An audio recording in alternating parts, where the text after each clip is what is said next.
Assunto muito sério. É para você prestar atenção nisso, tá? Principalmente você que anda no trânsito, que tem moto ou que tem um filho que tem moto. Segundos de distração ao volante podem custar uma vida. E na mira dos motoristas imprudentes, quem está sobre duas rodas é ainda mais vulnerável, tá?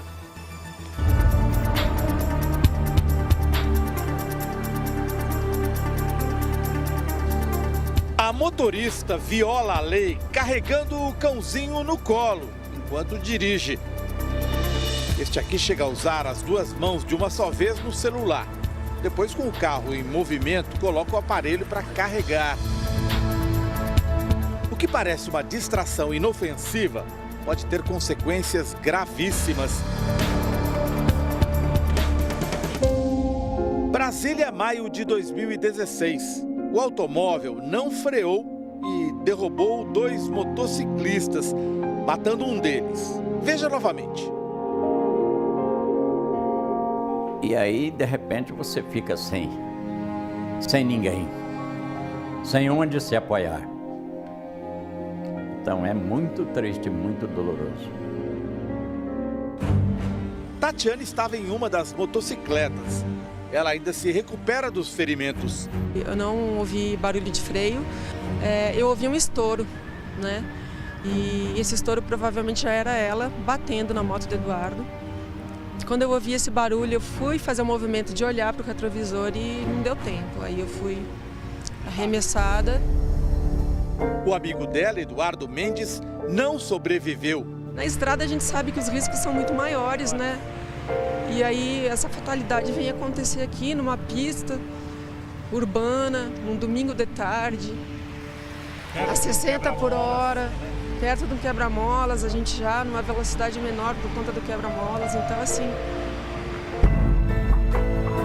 Este outro ângulo mostra que depois de atropelar os motociclistas, a motorista deu marcha ré, como se nem tivesse se dado conta do que fez. Eu ouvi ela dizendo, desculpa, eu pisei no acelerador em vez de pisar no freio, né? Isso eu recordo bem. Amigos de Eduardo dizem que a motorista Michele Carvalho Gonçalves estava distraída quando atropelou os motociclistas. Esta é uma das últimas fotos dele vivo. Notem como Eduardo usava um colete refletivo. Foi um acidente trágico que mobilizou os motociclistas aqui de Brasília. Agora, eles dão um abraço no espelho d'água do Museu Nacional. É uma forma de protesto e também de chamar a atenção de motoristas de todo o Brasil, ou pelo menos daqueles que vivem dirigindo e teclando ao mesmo tempo. Só em 2015, as autoridades de trânsito aplicaram na cidade de São Paulo mais de 468 mil multas pelo uso do celular no trânsito. Nesta pista de arrancadas do Autódromo de Interlagos, em São Paulo, um perito nos ajuda a fazer cálculos. Ele está a 50 km por hora, velocidade máxima em muitas avenidas. Vai receber uma mensagem de texto e tem a tarefa de responder. Chegou a mensagem.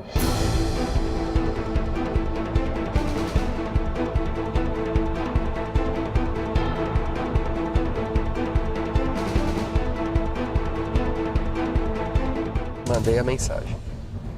Dessa vez eu fiquei com medo disso aqui. Olha... Eu vi que o carro deu uma derivada para direita. Exatamente. É o que acontece. É o que acontece. E isso nós estamos falando a 50 km por hora, que é uma velocidade num trecho urbano. Agora imagina numa estrada você a 100, 110, 120 km por hora.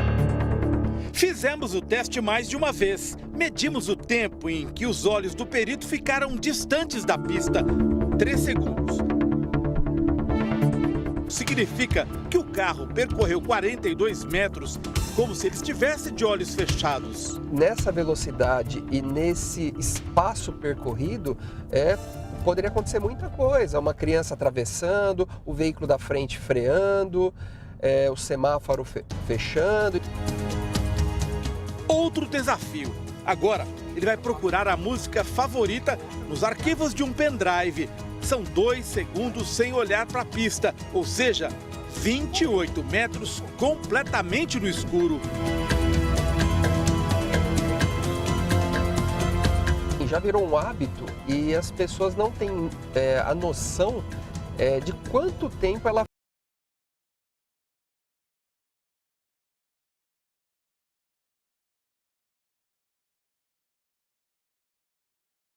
na via, né? A partir de novembro deste ano, a multa para quem usar o celular no trânsito passa a ser gravíssima. 7 pontos na carteira. O risco de morrer na mão de motoristas distraídos, como aconteceu com o Eduardo, mobilizou os motociclistas de Brasília. Eles lançaram uma campanha que pretendem disseminar por todo o Brasil. Eu sou motorista de carro e muitas das vezes, pelo fato de estar no carro, do carro transmitir a segurança, o cuidado não é conforme você em cima de uma moto. Os donos de motos maiores, supostamente mais seguras, também se sentem vulneráveis depois do que aconteceu com o Eduardo. Que não justificavam duas motos ser atropeladas pelo mesmo carro. Uma moto daquela pesa 415 quilos cada uma. São 1.200 cilindradas cada moto daquela. Quer dizer, a pessoa dizer que não viu. Educar motoristas é um desafio que motiva seu Rômulo. Ele já havia perdido um filho. Rogério tinha 19 anos de idade e foi atingido na moto por um motorista bêbado. Agora foi Eduardo, que só recentemente tinha superado o trauma da perda do irmão e voltado a pilotar. E há momentos que não consigo me conter, não. Aí eu choro de verdade. Então, sei como é, porque eu já perdi muita gente na vida. 2 irmãos vítimas de acidentes de trânsito. 30 anos entre as duas mortes. A família não quer que a impunidade de 1984 se repita agora. E peço que não passem por o que nós estamos passando, pela tristeza que nos invade, pela mágoa que a gente tem.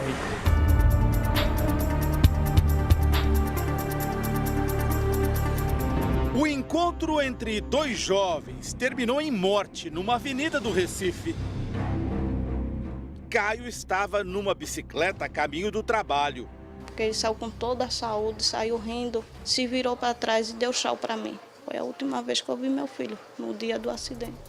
Ele tentou aproveitar o sinal para os pedestres. O semáforo estava verde para os automóveis. A motorista estava a 75 km por hora, bem acima da velocidade permitida, de 60. O juiz que analisou o caso atribuiu toda a culpa ao ciclista. Mencionou na sentença que Caio estava sem freio dianteiro na bicicleta. Como é que o juiz vê todos os documentos, vê a imagem, que ele teve acesso à imagem, e falar que a mulher é inocente e ele é o culpado, dizer que a bicicleta está sem freio? A disputa por espaço nas grandes metrópoles é dramática. Os mais frágeis fazem de tudo para tentar se proteger. Nem sempre é possível. Nesse jogo desigual, os ciclistas também violam a lei.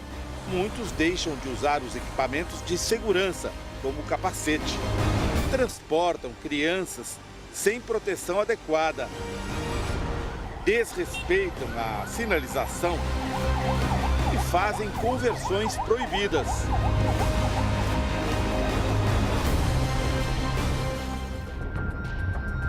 Este é o cruzamento de maior movimento de bicicletas no Recife. Um levantamento mostrou que quase 8% dos ciclistas passam por aqui nas calçadas, 20% na contramão e 23% na faixa do transporte público.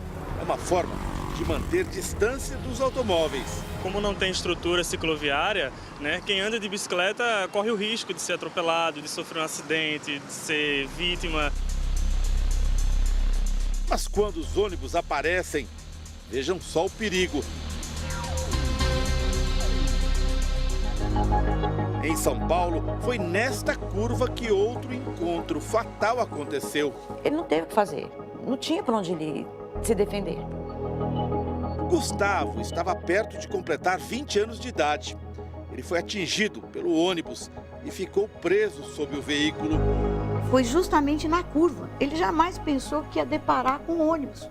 Se fossem respeitadas as leis de trânsito, todas elas, a gente não precisaria de ciclofaixa, não precisaria ter sinalização para isso ou para aquilo, porque basta ter a consciência do que é correto e o que não é correto. Mas não quer guerra com ninguém. Uma Ghost Bike foi colocada para marcar o lugar de outra morte de ciclista. Quem costuma passar por aqui diz que pouco mudou depois do acidente. Logo depois do acidente do Gu, que o Gu faleceu, foram mais 2 ou 3 pessoas. Que morreram? Sim, que morreram. Atropeladas. É madrugada quando o Fabiano sai de casa. Para ele, o desafio é sobreviver fazendo um trajeto que começa na zona sul de São Paulo, onde as ciclovias são poucas. Ele tenta escapar da chamada fina educativa. E eu notei que você anda na faixa, né? Você ocupa a faixa. Tem que ocupar a faixa. Por quê? Para a própria segurança. Evitar a fina educativa. O que é a fina educativa? Fina educativa é quando você está num cantinho da via e o motorista faz de conta que não te viu. Quem anda de bicicleta não é obrigado a usar apenas as ciclovias. A lei brasileira permite o tráfego de ciclistas nas ruas. 1,5 metro. Essa é a distância que se deve manter da bicicleta, determinada pelo Código de Trânsito Brasileiro. Fabiano percorre 64 quilômetros por dia e tenta manter uma convivência pacífica no trânsito. Você encontra muito disso? Gente que, esse ciclista aí está ocupando o meu espaço? É comum? Tem bastante, principalmente quando você entra na frente de um carro, no farol. Se você não pedir uma permissão para o motorista, dá uma cumprimentar, ele já vai achar que é um ciclista folgado.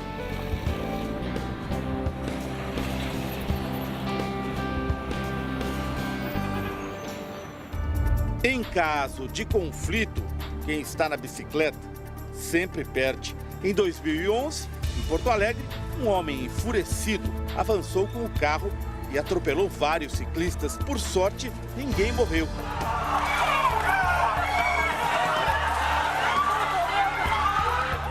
O bancário Ricardo Neis estava ao volante e até hoje aguarda julgamento. Há 3 anos, outro caso grave. Um rapaz teve o braço decepado quando circulava na Avenida Paulista. O motorista, Alex Silbeck, que provocou o acidente, fugiu. Detalhe cruel, jogou o braço da vítima num córrego. Alex chegou a ser condenado, mas teve a prisão substituída por serviços comunitários e o pagamento de 50 salários mínimos. Quem já perdeu parentes no trânsito lamenta tanta irresponsabilidade. Tem que ser feito alguma coisa, porque a gente não quer que nem outra mãe, nem outra avó, nem outra irmã passe pelo que nós estamos passando. No Recife, uma empresa de ônibus resolveu treinar os seus motoristas de maneira bem educativa. Vocês observem que a bicicleta ela não vai cair, ó, tá vendo? Ó? O máximo que vai fazer aqui é balançar um pouquinho. Eles vão mudar de lado, ter a visão do ciclista. Já viu muito ciclista caído na rua? Já vi muito, já. Meus companheiros de São Paulo, teve 2 que teve atropelamento com vítimas fatais. Vejam agora, na prática, o que é uma fina educativa. Meu do caramba, velho. Neste ambiente controlado, não existe risco de atropelamento. Mesmo assim, eles sentem na pele o que o ciclista enfrenta nas ruas. Nossa, meu Deus. Desde que começou o curso, teve algum acidente envolvendo o motorista da empresa com o ciclista? Posteriormente, depois de nós iniciarmos, não. A educação é um dos caminhos para pôr fim às disputas por espaço no trânsito, em que afinal todos saem perdendo.